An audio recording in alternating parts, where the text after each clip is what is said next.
Ladies and gentlemen, this is your second EIDL grant update for September 15th, 2020. In this video, I'm going to tell you how the Problem Solvers Caucus, in announcing their bipartisan bill on which all parties in negotiations for the next round of stimulus may compromise, called for billions of dollars in funding for the Economic Injury Disaster Loan Program after we demanded that this caucus package funding for S.4227 or the full disbursement of the $10,000 Economic Injury Disaster Loan grant to all legitimate small business applicants, ladies and gentlemen. As you very well know, and as per my previous video, the Problem Solvers Caucus, a group of House of Representatives, lawmakers, 25 Republican Congress people and 25 Democrat Congress people, have been drafting a bill on which all parties, the Trump administration, Democrats, and GOP lawmakers can compromise in order to get closer to reaching an agreement and making a deal on the next round of stimulus, ladies and gentlemen. I already listed what the package included. As I told you before, I'll just go ahead and repeat some of it. $450 a week payment in enhanced unemployment insurance benefits for 8 weeks, and that'll go up to $600 a week in enhanced unemployment insurance payments for an additional 5 weeks, ladies and gentlemen. It includes money for an additional round of stimulus checks, $1,200 for each taxpayer and $500 for dependents. And they announced today, I didn't get to hear too much because there was all this idle chatter in the background, but based on what I've got so far, they are calling for $290 billion in support for small businesses through the Paycheck Protection Program and the Economic Injury Disaster Loan. The group did not explicitly say that this money would go towards the advanced program. Nonetheless, after we call them, this is the first time that lawmakers in a long time have mentioned in a bipartisan way, collectively, that they are appropriating funding for the Economic Injury Disaster Loan. You gotta remember, no one mentions it.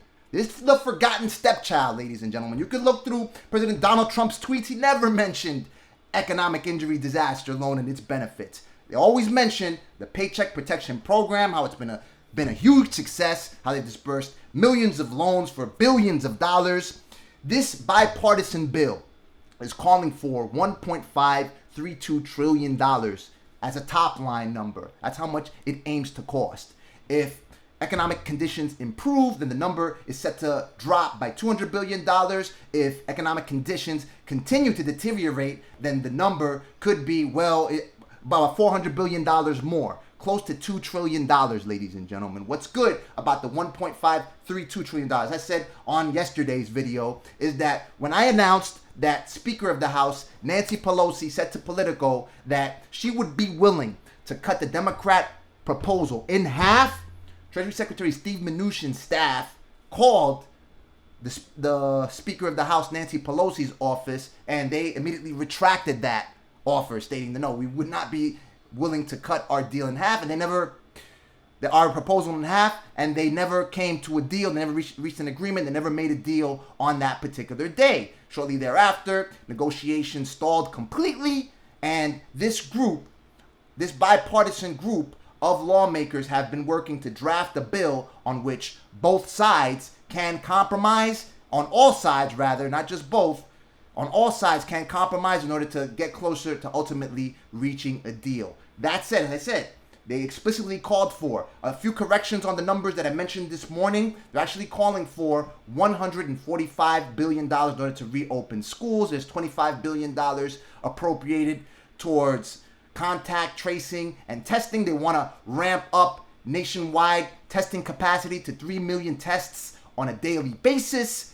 I'll be getting the specifics on the bill, the text, in a couple of hours' time, according to Congressman Josh Gottheimer, representing New Jersey's 5th District's office. So in a few hours' time, I'll be getting all the specifics, and I'll go ahead and drop another video where I'll list everything that the text includes, everything that this act or this bill packages in order to get all sides in the negotiations for the next round of stimulus closer to making a deal ultimately. But this is a great sign. Now, what we need to do, this is the way we mobilize, because you know that unlike any other channel, we mobilize and we get things done. We spoke to these people We spoke to the chair people and we demand, and they even mentioned that. They said the American people demands that Congress, people, that lawmakers, the administration, public officials, all our government leaders put their nose down, get together, and do their jobs. So they use the language that we've been re-emphasizing again and again on this channel, ladies and gentlemen. So if you haven't subscribed as yet, subscribe, because we make it happen. We called them yesterday, we called them this morning, and they mentioned it. No one else has mentioned it. You always hear the Democrats on the U.S. Senate Committee on Small Business and Entrepreneurship mention economic injury disaster loans here and there. The sponsors, and you heard Ben Cardin talk about how he's working for it, and he's working for forgiveness. But from a bipartisan standpoint, you have never heard support for the economic injury disaster loan until we have moved towards it. We've gotten press coverage, we've opened lines of communication with the SBC, with the Small Business Committee in the U.S. Senate.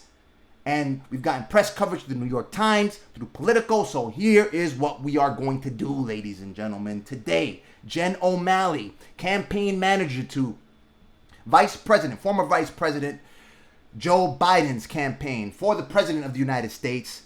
She will be interviewed by Politico at 1 p.m. today. So you know what we have to do. Go ahead and jump on the splash page, on the registration, and register to watch this interview. You don't have to watch it if you don't have the time for it, but just register, because when you register, you're able to scroll down, and in the form, there's a field labeled what questions do you have for the panelists, and ask them whether if Vice President Joe Biden, if he gets elected to be President of the United States, will he support the full disbursement of the $10,000 economic injury disaster loan grant to all legitimate small business applicants, ladies and gentlemen. Now, before anyone says, I will never support that liberal old fart with dementia, you gotta remember, as a presidential candidate, Joe Biden attracts press coverage, ladies and gentlemen. So if he mentions support for the economic injury disaster loan advance, then his competitor, whether you will vote for President Donald Trump, I don't care what your political preferences are, okay? You could vote for whoever. This doesn't mean you're going to vote for this person or you're going to support Joe Biden for president. It just simply means that you want him to mention the economic injury disaster loan advance, because by him mentioning it, everyone else has to mention it. The president has to mention it. He's going to attract enough press coverage that all lawmakers, all government officials are going to have to show support for the economic injury disaster loan advance. And just keep this in mind. If you identify yourself as Republican or Democrat, the fact of the matter is you're not a Republican or Democrat unless you get paid for it as a lawmaker, ladies and gentlemen, or a lobbyist, or you're getting money for it in one shape or the other, man. That's what these lawmakers and public officials do. They're only Republicans and Democrats because they get paid for it. Understand what I'm saying? Look what happened to John Boehner, Speaker of the House, Republican, GOP. Now he's a cannabis lobbyist. So that's the way we have to play the game, ladies and gentlemen. Keep in mind the end objective to ensure that the Small Business Administration is mandated to disperse the full $10,000 economic injury disaster loan advance. And we use all resources available in order to accomplish that task. In order for you to post that question to the panelists of this interview, go to Politico Playbook 915.splashthat.com/CMS. That is Politico Playbook 915.splashthat.com/CMS. You should see it on your screen right now. Let me know what you think. Drop your comments in the comment section below. Watch this video right here for more economic injury disaster loan grant and stimulus coverage. Click the like button if you like the video. Click the subscribe button to stay on top of my findings. We mobilize like no one else will. And stop at nothing until each and every one of you is equipped with the monetary ammunition you need to save and feed your families, save your businesses, keep your employees on payroll, and ultimately save this country. May God bless you. May God bless the United States of America and everybody else on this planet. Talk soon.